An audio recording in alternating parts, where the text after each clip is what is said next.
వర్గాల్ని అన్నిటికీ దూరం చేసింది. అందుకనే ఈరోజు రిజర్వేషన్ అనే అంశం ముందుకొచ్చింది తప్ప మరొకటి కాదనే విషయాన్ని మనం గమనించాలి. అందుకని ఈ 77 దశాబ్దాల కాలం దాటిన స్వతంత్ర భారతంలో ఈ ప్రతిభను ఎవరైనా పరిగణలో తీసుకున్నారా? ఇది పరిణయం కాదా? కేవలం అధ్యయనం అంటే చదువు, పోటీ పరీక్షలు అదే నా ప్రతిభ కాదు కదా. అదే సమయంలో ఈ కులాల్ని, ఈ వృత్తి కులాల్ని, ఈ వృత్తి జీవనాధారంగా చేసుకున్న వాళ్ళని చదువుకు దూరం చేసింది ఎవరు? సందర్భం మాట్లాడుకోవాలి కదా. ఏదైతే ప్రతిభ అంటున్నావో ఈ ప్రతిభను సాధించడానికి చదువుకు దూరం చేసింది ఈ పాలకులు, ఆనాటి ఆ వ్యవస్థ. అందుకనే జ్యోతిరావు పులే గాని, తమిళనాడులో అనేక ఉద్యమాలు కానీ ముందుకొచ్చాయి. అనేక పద్ధతుల్లో చదువుకు దూరం చేయడంతో ఆర్థికంగా వీటన్నింటికి కూడా మనం దూరమే. అందుకని నేనేమంటున్నానంటే ప్రతిభని చిన్న చేయడం కాదు, ప్రతిభ కూడా చూడాల్సిందే, ప్రతిభ తీసుకోవాల్సిందే. కానీ సామాజికంగా, ఆర్థికంగా చదువుల్లోనూ అగ్రకులాలు చాదస్త భావాలతోని, పురాణాలతోని, ఇంకేమైనా దర్పల్లి మండల పరిధిలో ఉన్న రాజకీయ పార్టీలు, ఆ రాజకీయ పార్టీలో ఉన్న బీసీ నాయకులు, అట్లాగే బీసీలు కూడా అభివృద్ధి కావాలని చెప్పేసి కోరుకునే శక్తులు ఏ కులమైనా కానీ ఈ రౌండ్ టేబుల్ సమావేశంకి వచ్చి వివిధ ప్రజా సంఘాల నాయకులు అందరికీ పేరు పేరున అఖిల భారత ఐక్య రైతు సంఘం తరఫున ఉద్యమ అభినందనలు తెలియజేస్తా ఉన్నాను. అధ్యక్షులు వారు గత కమిషన్ల గురించి కానీ అవసరం లేదు అనేది తన అభిప్రాయంలో వ్యక్తం చేశారు. గత అనుభవం నుంచి నేర్చుకోవాలి. ఏ ఉద్యమాన్నైనా నిర్మాణం చేయడం అంటేనే, ఏ ఉద్యమాన్నైనా, ఏ కోరికనైనా సాధించాలంటే ఇవాళ మన గోపి కానీ, నరేష్ కానీ తెలంగాణ సాధన ఉద్యమం గురించి మాట్లాడుతున్నారు. అట్లాగే ఈ రిజర్వేషన్ సంబంధించి 62లో బహుశా 63 మైసూర్లో రిజర్వేషన్ బిల్ ఎందుకు వచ్చింది, సుప్రీంకోర్టుకి ఎందుకు పోయింది అనే విషయాల్ని అంటే ఎందుకు చెప్తున్నానంటే, మనం నిన్న అడావిడిలో 9వ జీవో విడుదల చేసినట్లు భవిష్యత్తులో కూడా జరగకుండా ఉండడానికి ఒత్తిడి తీసుకురావాలి అన్నారండి. ఈ నేపథ్యాన్ని మనం ఒక డిమాండ్లని రూపొందించింది. ఆ డిమాండ్లపైనే ఉద్యమం సాగుతుంది. కానీ ఈ అగ్రకులాల్ని ఏనాడు కూడా వ్యక్తిగతంగా కానీ లేదు మరో రూపంలో కానీ విమర్శించింది కాదు. కానీ చరిత్ర చెప్పుకుంటున్న సందర్భంలో అసలు రిజర్వేషన్లు మూలంగా ప్రతిభ దెబ్బతింటుంది అని చెప్పేసి మాట్లాడినప్పుడు తప్పనిసరిగా జవాబు అవసరం. అసలు ప్రతిభ అంటే ఏంటి? ప్రాచీన భారత చరిత్ర చదివితే మనం తెలుసుకుంటే చేపలు పట్టే గుండ్లలో ప్రతిభ కనబరచట్లేదా? గడ్డాలు గీసే మంగలి వృత్తి చేసే వాళ్ళు ఇవాళ డాక్టర్లు ఉన్నారు, సర్జరీలు చేస్తున్నారు. కానీ ఆ రోజు గడ్డ అయితే ఎవరు చేసేవాళ్ళు? నేను చూసిన చిన్నతనంలో ఒక గ్రామంలో ఖమ్మం జిల్లాలో డాక్టర్ పేరే గడ్డల డాక్టర్ అని వృత్తి రీత్యా మంగళ పని. నహై బ్రాహ్మణుడు చాలా ముద్దుగా వృత్తి కులాలు ఇవన్నీ, శ్రామిక కులాలు ఇవన్నీ. ఆ రకంగా అక్కడ లైన్ కట్టేది గడ్డలు వచ్చిన వాళ్ళంతా కూడా. ఆ తర్వాత చెట్ల ముందు మరి ఆ ప్రతిభ లేదా? ఆ ప్రతిభని మనం పరిగణలో తీసుకోకూడదా? ఏ పద్మశాలీలు ప్రపంచంలోనే అగ్గి పెట్టులో పెట్టగలిగిన చీరని చేసి, అంటే మీరు ఏమైనా అనొచ్చు అగ్గిపెట్టి పెద్ద సైజు ఏమని, కాదు కాదు, బంధువులు పాల్గొంటే రిజర్వేషన్ కావాలనుకున్న పార్టీలు బంధువులు పాల్గొంటే ఇది మన జనాభా ఎక్కువ ఉంది కాబట్టి, అదే కాంగ్రెస్ నిజమైన చిత్తశుద్ధి ఉంటే, కాంగ్రెస్ మిత్రులారా ఇది వాస్తవ పరిస్థితిని మీరు చూస్తున్నారు. కోపాలు వస్తే అభిప్రాయం చెప్పండి. కాంగ్రెస్ పార్టీకి నిజంగా చిత్తశుద్ధి ఉంటే 42% ఉండాలని చెప్పేసి, నా బీసీలు అభివృద్ధి కావాలని చెప్పేసి ఉంటే ఇంతకు ముందు మాట్లాడారు. తమిళనాడులో ఏంటి 69 ఉంది. ఎస్సీలకి ఎస్టీలకు వాళ్ళెంతనో వాళ్ళకంత రిజర్వేషన్ ఉంది, ఉండాలి కూడా. బీసీలకు ఎందుకని 58 ఉన్నా కూడా 42కి ఎందుకు అట్టుకుంటున్నారు? ఇందులో 100కు పైగా కులాలు ఉన్నవి. బ్యాక్వర్డ్ క్లాసెస్ అంటేనే వెనుకబడ్డటువంటి వాళ్ళు, లేదా మతం మారినటువంటి ఇతర కులాల మతాల నుంచి మారినటువంటి వాళ్ళను కూడా ఈ కేటగిరీకే రావటం వల్ల రోజు రోజుకు పెరిగిపోతుంది దీని శాతం. క్రిస్టియన్లుగా అయినా బీసీలు అవుతారు, లేదా ముస్లింలుగా మారినా బీసీలు అవుతారు. దూదాకుల సయ్యదులు ఫకీర్లు ఏదైనా కూడా వీళ్ళు అవుతారు. అంటే వీళ్ళ శాతం రోజు రోజుకు పెరిగిపోతున్నది.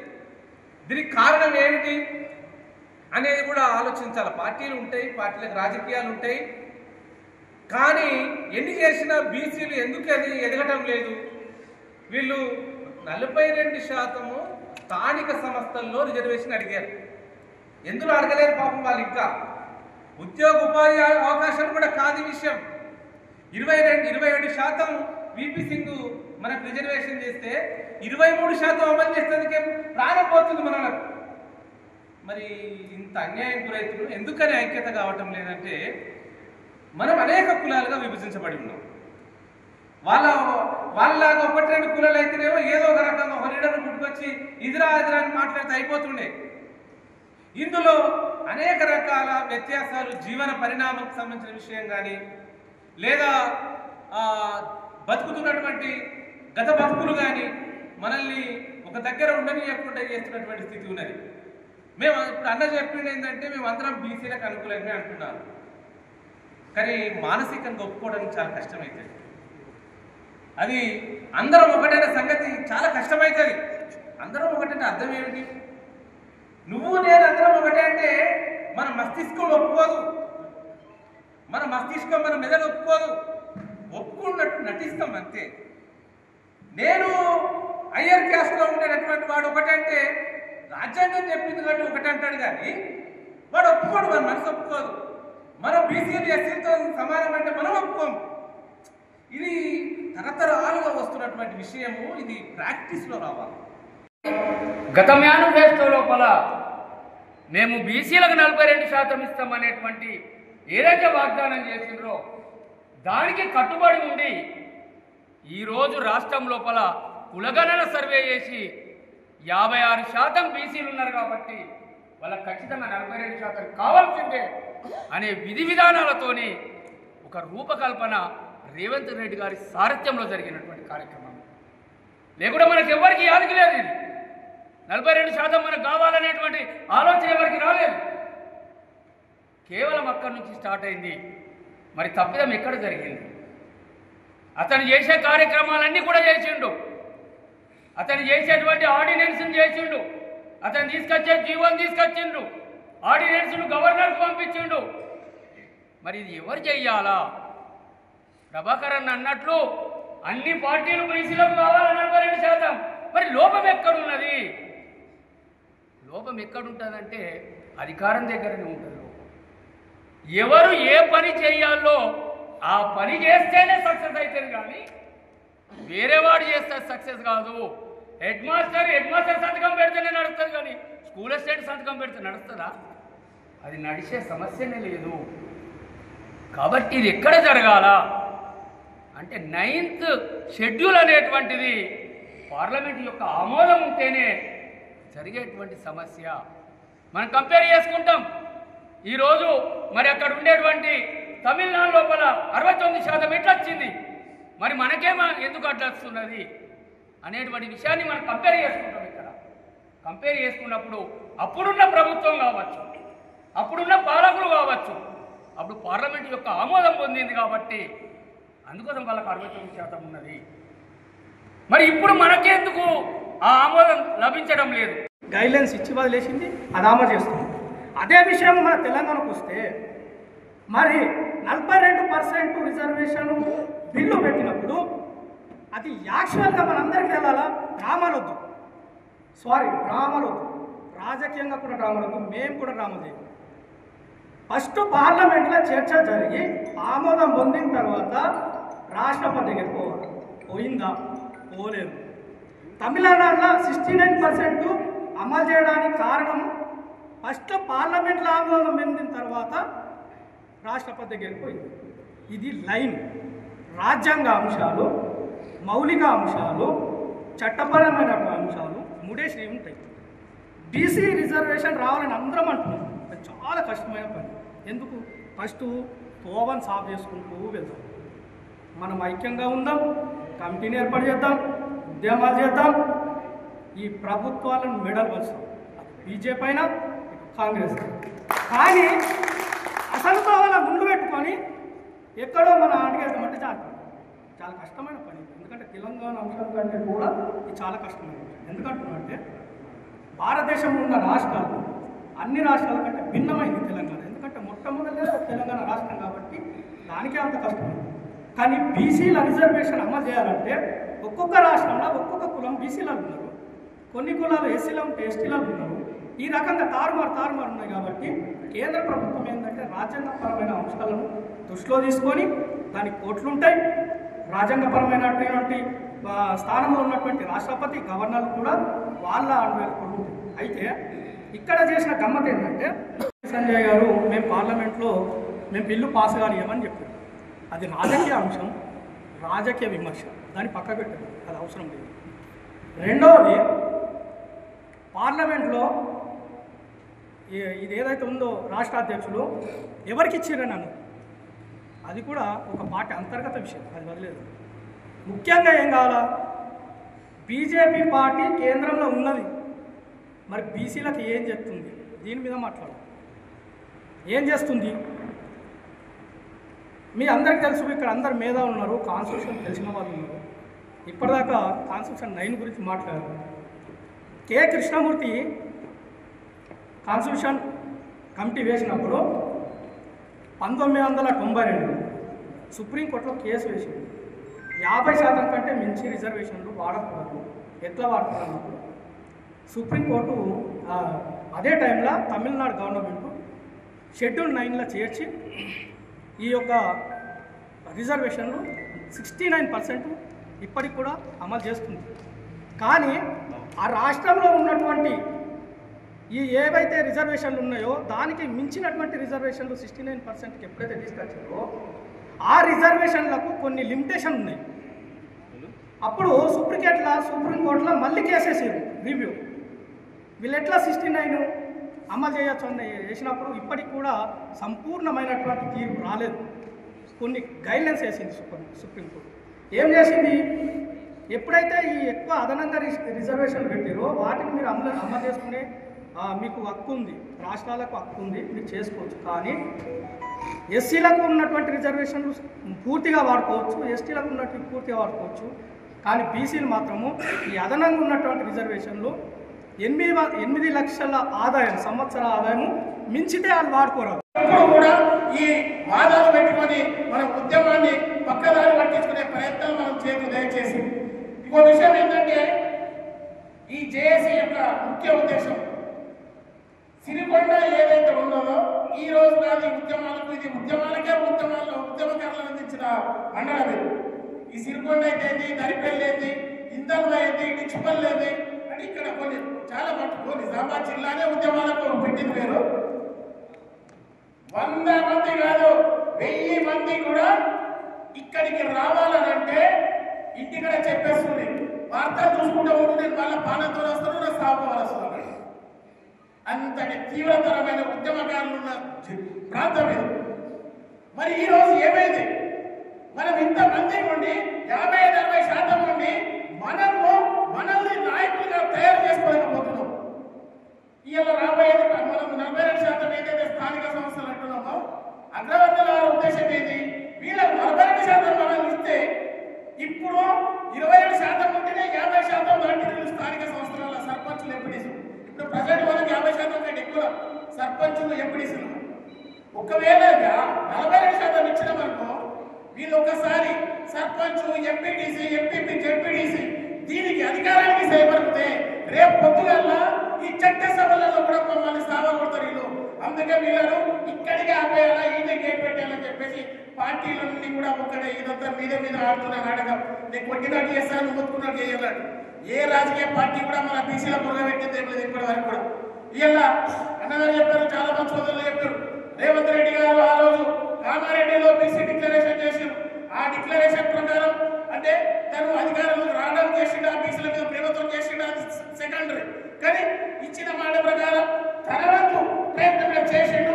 దానికి బీసీ సంఘాలందరూ తరఫున నేను కృతజ్ఞతలు తెలియజేస్తున్నాను. కావాల్సిన హక్కుల పోరాటం కోసం మనకు నష్టం ఎక్కడికెళ్ళి జరుగుతుంది, అగ్రవర్గాలతో పాటు మన వర్గాలతోని నేను మీ బీసీనే, నేను మీ ఎస్సీనే, నేను మీ ఎస్టీనే అని చెప్పేసి ఒక చట్టసభలో మనం పంపిస్తే మనము ఎన్నుకున్న ఈ మన జాతికి సంబంధించిన వాళ్ళు కూడా మన ఉద్యమానికి వెనుకబడి వచ్చే అవకాశాలు ఉన్నాయి. ఫస్ట్ వాళ్ళతోనే జాగ్రత్తగా ఉండాలి. నేను కొద్ది రోజుల కింద హైదరాబాద్ లో ఒక దగ్గర మేము అంటే ఒక హోటల్లో టిఫిన్ చేస్తా ఉంటే ఒక ఎమ్మెల్యే అంటాడు, అదే మీరు కొద్దిగా ఉద్యమం తీవ్రం చేయడం బయట మంత్రి పదవి వస్తాడు అంటే ఎవరి శివాల మీద నువ్వు ఏం రాజకీయం చేస్తున్నావు రాబోయ్ అవసరం కాదు. అందుకని దయచేసి చెప్తున్నా, ఈ ఉద్యమంలో ఇక్కడ ఉన్న మన కోసం కాదు, మన పిల్లల భవిష్యత్తు కోసం. ఇలా ఈడబ్ల్యూఎస్ గురించి తీసుకోవాలని చాలా మంది చెప్పారు. అట్లనే బీసీ రిజర్వేషన్ 42 చేస్తే ఏమవుతుందని దాని గురించి చెప్పారు. సరే బీసీ రిజర్వేషన్ 42% చేస్తే 10% మైనార్టీలకు పోతుందని అంటారు. మరి ఈడబ్ల్యూఎస్లో మైనార్టీలకు ఎంత అవుతుందని చెప్తున్నారు. ఎందుకు విభజించే పాలిస్తున్నారు? ఆనాడు బ్రిటిష్ వాడు, మన నైజాము, ఈ అగ్రవర్ణాల వీళ్ళందరి సూత్రం ఒకటే, మనల్ని విడదీస్తేనే వాళ్ళు పాలకులైతారు. మనం ఐక్యంగా అయిన వరకు వాళ్ళు అసెంబ్లీ గేట్ కూడా దొక్కేంత స్థానం లేదు. మనం అది ఒక్కడి గ్రహించుకొని ఇప్పటిదాకా ఒక్క 2 నిమిషాల ముందు రాజకీయ పార్టీలలో మనం కొనసాగుతున్నాం. ఎన్నో వివిధ రాజకీయ పార్టీలలో ఒక పార్టీని మనము విమర్శిస్తున్నాం అనంటే మన మీద విమర్శించుకో. అవును, నా పార్టీ అధిష్టానము నా జాతికి అన్యాయం చేస్తుందని చెప్పేసి మనము కొనసాగుతున్న పార్టీ అధిష్టానాన్ని మనం ప్రశ్నించాలి. ఏంటి మీరు చేస్తున్నది మా జాతికి అన్యాయము, మీరు మాకు అనుకూలంగా ఉద్యమంలో వేస్తారా లేకపోతే మా కోరికలు నెరవేరుస్తారా అనేది మనం వాళ్ళని నిలదీయాలి. కానీ బీసీలకు తీర్మానం చేసింది. మరి మీరు అనుకున్నట్టుగా ఎవరు చేయాలా? ఉన్న బంధుల అందరూ పాల్గొన్నాం. కాంగ్రెస్ వాళ్ళు పాల్గొన్నాం, టీఆర్ఎస్ వాళ్ళు పాల్గొన్నారు, బీజేపీ వాళ్ళు పాల్గొన్నారు. ఇందాక అన్న చెప్పినట్టుగా అందరము మాంసాలే కానీ మన శాఖలే కానీ మాంసం విడిపోయినట్టుగా మరి అది మనం ఆలోచిద్దాం. మరి ఒక విషయం నేను చెప్తున్నాను. 2008-9లో సిరికొండ మండలం కాదు తెలంగాణ వ్యాప్తంగా చాలా ఇబ్బంది జరిగింది. తెలంగాణ వ్యాప్తంగా అధికార పార్టీలు ఎవరు వాళ్ళకు ఒత్తిడి ఇస్తారు. నేను ఒక సందర్భంగా ఒక విషయం చెప్తున్నా. ఆ రోజు నేను సర్పంచ్గా ఉన్నా, మా తాళరాముడు అన్న ఉన్నాడు, గంగయ్య ఉన్నాడు, వీళ్ళందరూ కూడా గ్రామ పంచాయతీలో ఏది అప్పుడు జన్మభూమి కార్యక్రమం వేరే కార్యక్రమం అనుకుంటే దాన్ని అడ్డుకున్నారు చాలామంది. ఎందుకంటే ఎక్కడ కూడా మేము జరగనియ్యాం, అఖిలపక్షం వాళ్ళు చేసుకుని మన రామకృష్ణ ఉన్నారు, చాలామంది ఉన్నారు. నేను కూడా మేము సర్పంచ్ అధ్యక్షంగా చేయాలి కాబట్టి బందోబస్తుని చేయించినాం. కానీ ఎన్ని రోజులు చేపిస్తాం, ఒక మీటింగ్ అయితే చేపిస్తాం, కానీ మీద ఏపీలేం కదా, మీద ఏపీలేం. తర్వాత మేమంతా ఒత్తిడి తీసుకొచ్చాం ఈ రాష్ట్ర ప్రభుత్వం మీద. మేమంతా ఒత్తిడి తీసుకొచ్చి చేయడం వల్ల ఒక నిర్ణయం వచ్చిందిగా తప్పని పరిస్థితుల్లో కాంగ్రెస్ పార్టీ ఆ రోజు కాంగ్రెస్ పార్టీ చెప్తే చాలా ప్రాబ్లం జరుగుతుందనే విషయం తెలుసు. కాబట్టి నేను ఈ విషయంలో ఒక విషయం చెప్తున్నాను. ఇవాళ మనం అందరం కూర్చున్నాం, చాలా శాంతియుతంగా ధర్మం చేస్తాం, కానీ ఇవ్వాల్సిన వాళ్ళు కేంద్రం. కాబట్టి అది సూచన పరంగా వాళ్ళు ఇస్తే మనకు సంతోషం, లేకుంటే మనం శాంతి మార్గం చేస్తాం. ఏమో అహింస లేదు, వేరే మార్గం లేదు, అదేవిధంగా ఉంటుందని చెప్పి చెప్తున్నాను. ఇంకొక విషయం ఏంటంటే మరి కదా దీన్ని రాజకీయంగా అవసరం లేదు, దాన్ని మనం కొంచెం వాదనగా ఇద్దాం అంతే, ఏం లేదు.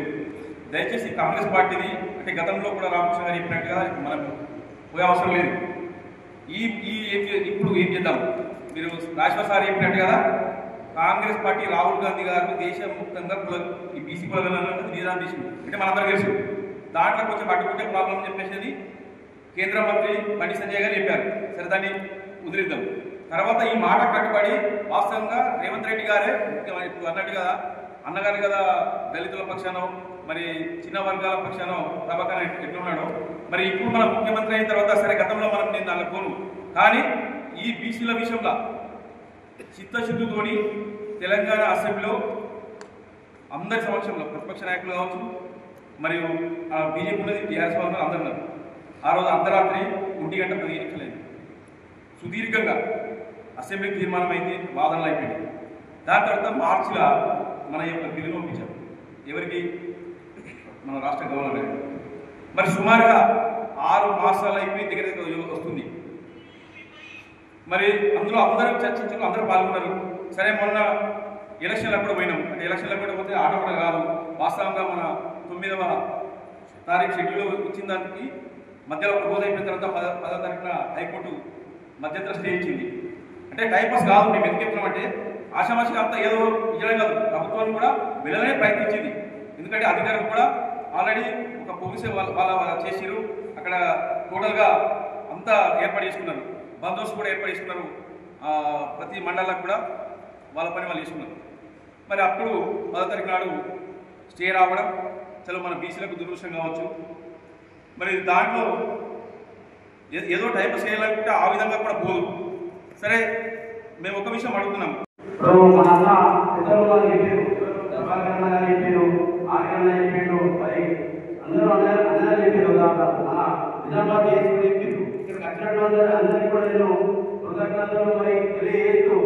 ఎందుకంటే ఒక మనం ఏదైతే రోజు దేశీగా ఏర్పడి రిజర్వేషన్ల సాధనకై మరి ముందడుగు వేస్తూ ఏ విధంగా ముందుకెళ్దాం, మరి ఏ విధమైన చట్టాలు ఉన్నాయి, ఏ విధంగా అమలు పరుచుకున్నారు.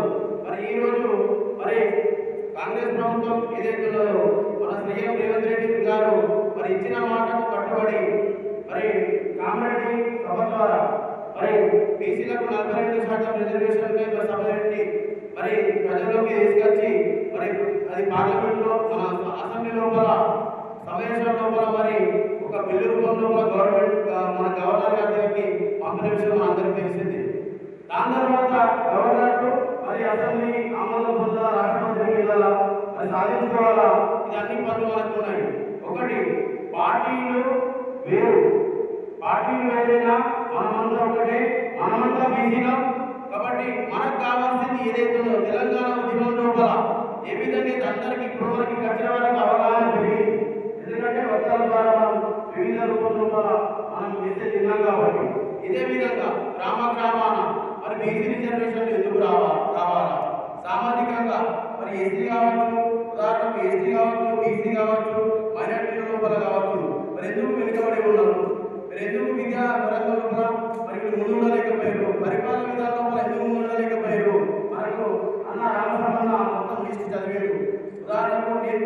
కాంగ్రెస్ పార్టీ కార్యకర్తని మరొక విషయం చెప్తున్నా, కానీ ఇక్కడ ఉన్నదంతా రెడ్డి వర్గమే. ఈ కార్యక్రమంలో ముఖ్య అతిథిగా ప్రభాకర్ గారు మరియు రామకృష్ణ గారు, అదేవిధంగా మండలం లోపల ఉండేటువంటి అన్ని రాజకీయ పార్టీల యొక్క నాయకులు, జిల్లా నుంచి వచ్చేసినటువంటి సాధన సమితి నాయకులందరికీ, దీంట్లో పాలు పంచుకుంటున్నటువంటి నాతో పాటు ప్రతి ఒక్కరికి కూడా ఉద్యమాభిమానందరూ తెలియజేస్తున్నారు. మొట్టమొదట నేనేం చెప్పదలుచుకున్నా అంటే, మలిదశ తెలంగాణ సాధన పోరాటంలో సిరికొండలో మొట్టమొదటి జేఏసీ ఏర్పాటై ఆ ఉద్యమంలో పాల్గొన్నప్పుడు ఇదే కాంగ్రెస్ పార్టీ మనకు తెలంగాణ ఇవ్వడం జరిగింది. ఎందుకంటే సిరికొండ నుంచే స్టార్ట్ అయింది. అన్న ప్రభాకర్ అన్నట్టు బోధన్ మా తర్వాత, నిజామాబాద్ మా తర్వాత. నేను అనుకుంటా ఏంటంటే ఈ రౌండ్ టేబుల్ సమావేశం కూడా మన సిరికొండనే స్టార్ట్ అయింది కాబట్టి ఇది ఖచ్చితంగా సక్సెస్ అవుతాం. అంటే ఈ గడ్డకు అంత ఘనత ఉంది. ఈ తెలంగాణ రాష్ట్రంలో నిజామాబాద్కి ఎంతున్నదో సిరికొండకు దానికి రెట్టింపు ఉన్నదనేటువంటి విషయాన్ని మీకు తెలియజేసుకుంటున్నాను. వాస్తవం ఎప్పుడు 42% ఎందుకొరకు కొట్లాడుతున్నాం? మన రాష్ట్ర జనాభాలో బీసీలో మనం ఎందరం ఉన్నాం, మనకి ఎంత శాతం కావాలని కోరుకుంటున్నాం. ఎందుకు కోరుకుంటున్నాం? ఈ 42% అనేటువంటిది ఎందుకు వచ్చింది? ఇప్పుడు గత 5 సంవత్సరాల క్రితం కానీ, గత 10 సంవత్సరాల క్రితం కానీ ఈ రిజర్వేషన్ విషయం రాలేదు కదా. ఎందుకు వచ్చింది ఈ రిజర్వేషన్ విషయం? తెలంగాణలోనే మొట్టమొదటిసారిగా అప్పుడు ఊళ్ళలో మండలాల్లో జేఏసీ ఏర్పాటు చేయడం జరిగింది. అదే తెగువతో, అదే పట్టుదలతో ఈరోజు మళ్ళీ మనం పోరాడి మన హక్కుల సాధన బీసీల 42% రిజర్వేషన్ల పోరాటానికై ఈ వేదిక ద్వారా నేను మీ ముందడికి రావడం చాలా సంతోషంగా ఉంది. అన్న, నిజామాబాద్ నుండి మీరు జేఏసీ ద్వారా ఏ కార్యక్రమాలు నిర్వహించమన్నా, ధర్నాలు, రాస్తారోకాలు, అవసరమైతే దీక్షకైనా బీసీ బిడ్డలు ముందున్నారని నేను గర్వంగా చెప్తున్నాను. అలాగే ఏ పార్టీ కింద మనం పనిచేసినా ఆ పార్టీ నాయకులను మనము ఒప్పించే బాధ్యత, వాళ్ళ మీద ఒత్తిడి తెచ్చే బాధ్యత కూడా ఈ వేదిక ద్వారా అందరం మనం సిరికొండ మండల బీసీ జేఏసీ ద్వారా తెలియజేసే ప్రయత్నం కూడా మనం గట్టిగా చేయాలని నా యొక్క అభిప్రాయం. అలాగే వివిధ వేరే విషయాల జోలికి పోకుండా ఒకే చెట్టు కింద మన బీసీలో ఉన్నామనేది సమాజానికి చాటి చెబుతూ మనం ముందుకెళ్ళాలి. ఎవరు కూడా ఏమనుకోవద్దు దయచేసి.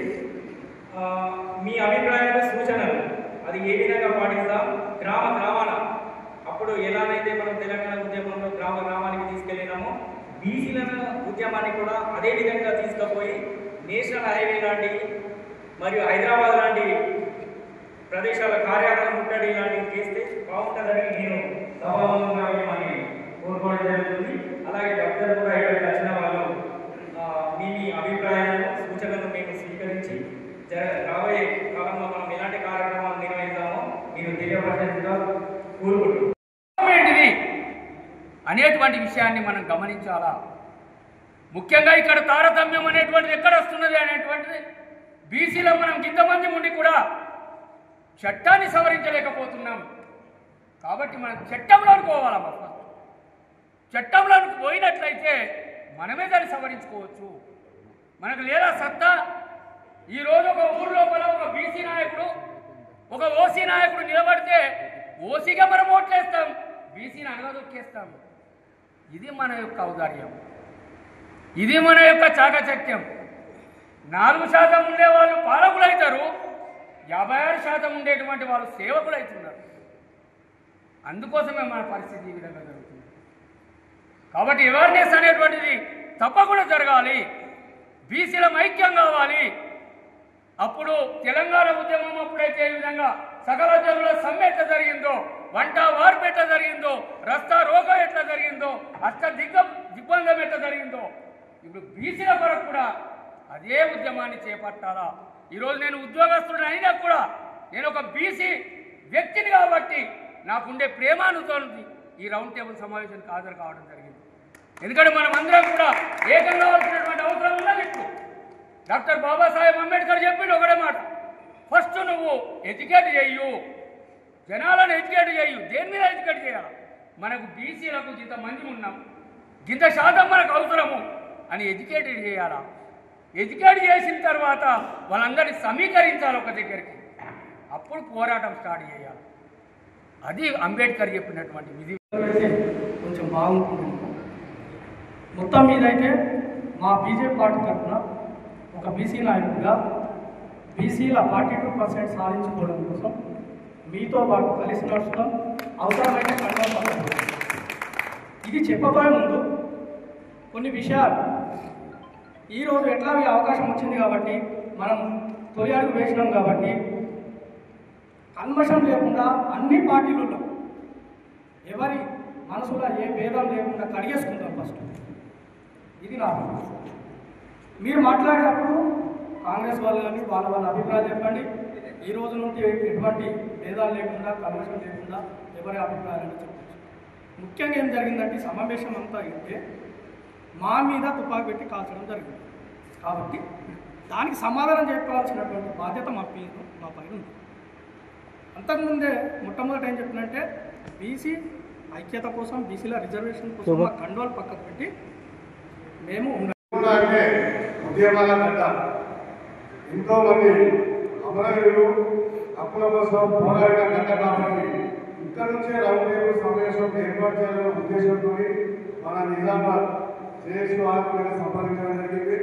వారు సానుకూలంగా స్పందించి ఈ యొక్క కార్యక్రమానికి దయచేసినందుకు వారికి ప్రత్యేక ధన్యవాదాలు తెలియజేసుకుంటున్నాను.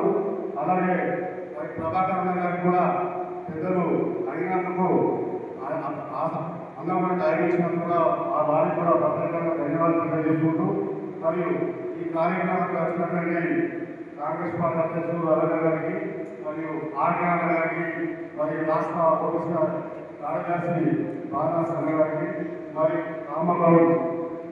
రామస్వామి నమ్మ గారికి మనం ఒకసారి వెంకట ఇది ఫస్ట్ కాదు, వాళ్ళు జీవో జారీ చేసింది 1964లో ఉమ్మడి ఆంధ్రప్రదేశ్లో రాజు బ్రహ్మానందరెడ్డి రూపంలో 25% రిజర్వేషన్తో వాళ్ళు ముందుకు వస్తే 71లో కొట్టేసిన కోర్టు. అదేవిధంగా 81లో ఎన్టీ రామారావు 86లో 44% రిజర్వేషన్ తెస్తూ ఆయన జీవో జారీ చేస్తే దాన్ని కూడా కొట్టేసింది. ఎందుకనంటే మీరు లెక్కలో కరెక్ట్ తీసుకొస్తలేరు. ఉంది పార్లమెంట్లో మెజార్టీ సభ్యుల ఎన్నికతో మెజార్టీ సభ్యుల ఆమోదంతో అక్కడ బిల్లు పాస్ చేయించుకున్నారు. తర్వాత 91లో బీబీ బండల్ అనే ఒక కమిషన్ వేస్తే దాని అనుకూలంగా బీపీ సింగ్ ఈ సందర్భంగా తెలియజేసుకుంటూ వచ్చినటువంటి